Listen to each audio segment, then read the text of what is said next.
चलिए कुछ और खबरें आपको दिखाते हैं। अंतर्राष्ट्रीय स्तर के सभी मानकों को ध्यान में रखते हुए गुरुग्राम में ग्लोबल सिटी विकसित की जाएगी। ये परियोजना हरियाणा के विकास में एक और मील का पत्थर साबित होगी।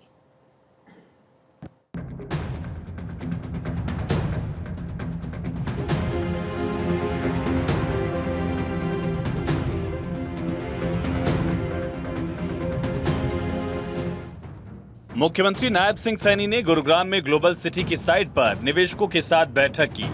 बैठक के बाद मुख्यमंत्री ने बताया कि 1 लाख करोड़ रुपए से अधिक निवेश के साथ ये परियोजना लगभग 16 लाख लोगों के जीवन को प्रभावित करेगी। परियोजना के विकसित होने पर करीब 5 लाख रोजगार के नए अवसरों का सृजन होगा। 1000 एकड़ पर विकसित की जा रही इस परियोजना में मिक्स यूज लैंड का प्रावधान किया गया है, जिसमें रिहायशी, व्यावसायिक, हॉस्पिटैलिटी और शैक्षणिक संस्थानों के लिए भी विशेष स्थान रहेगा। उन्होंने कहा कि अंतर्राष्ट्रीय मानकों के हिसाब से विकसित की जा रही इस परियोजना का पहला चरण अगले साल के अंत तक निर्धारित टाइमलाइन के अनुसार पूरा कर लिया जाएगा। परियोजना के पहले चरण में 587 एकड़ के क्षेत्रफल पर 940 करोड़ रुपए खर्च किए जा रहे हैं। जो ये गुरुग्राम में ग्लोबल सिटी बनने जा रही है, जो अंतर्राष्ट्रीय मानकों के आधार पर ये सुसज्जित होगी और हरियाणा के विकास में ये एक मील का पत्थर साबित होगी। ये ग्लोबल सिटी 1000 एकड़ में डेवलप होगी। इसमें अलग अलग जो इसकी योजना बनी है, लगभग फर्स्ट चरण में इस परियोजना का जो क्षेत्रफल है वो 587 एकड़ का है। फर्स्ट चरण की जो कुल परियोजना लागत है वो 940 करोड़ रुपए है। मुख्यमंत्री ने कहा कि सिटी में पानी की आपूर्ति सुनिश्चित करने के लिए 18 एकड़ में 350 मिलियन लीटर क्षमता का मास बैलेंसिंग रिजर्वायर बनाया जाएगा, जो जल भंडारण के लिए होगा और सिटी की सुंदरता बढ़ाने के साथ ग्लोबल सिटी के लिए 7 दिनों का जल बैकअप भी प्रदान करेगा। उन्होंने कहा कि ग्लोबल सिटी में 10.7 किलोमीटर यूटिलिटी टनल होगी, जिसमें वाटर पाइपलाइन, इलेक्ट्रिक केबल, अग्निशमन सेवाएं, lighting system, ventilation system, fire detection, earthing system आदि का प्रावधान होगा। यूटिलिटी टनल होगी जिसमें वाटर पाइपलाइन, इलेक्ट्रिक केबल और अग्निशमन की सेवाएं, लाइटिंग सिस्टम, वेंटिलेशन सिस्टम और फायर डिटेक्शन, आर्थिक सिस्टम, ये प्रावधान इसके अंदर होगा। और ये लगभग 10.5 किलोमीटर के अंदर इसका जो ये टनल की यूटिलिटी टनल होगी, जिसके अंदर ये सारी सुविधाएं रहेंगी, वो इसके अंदर होंगी।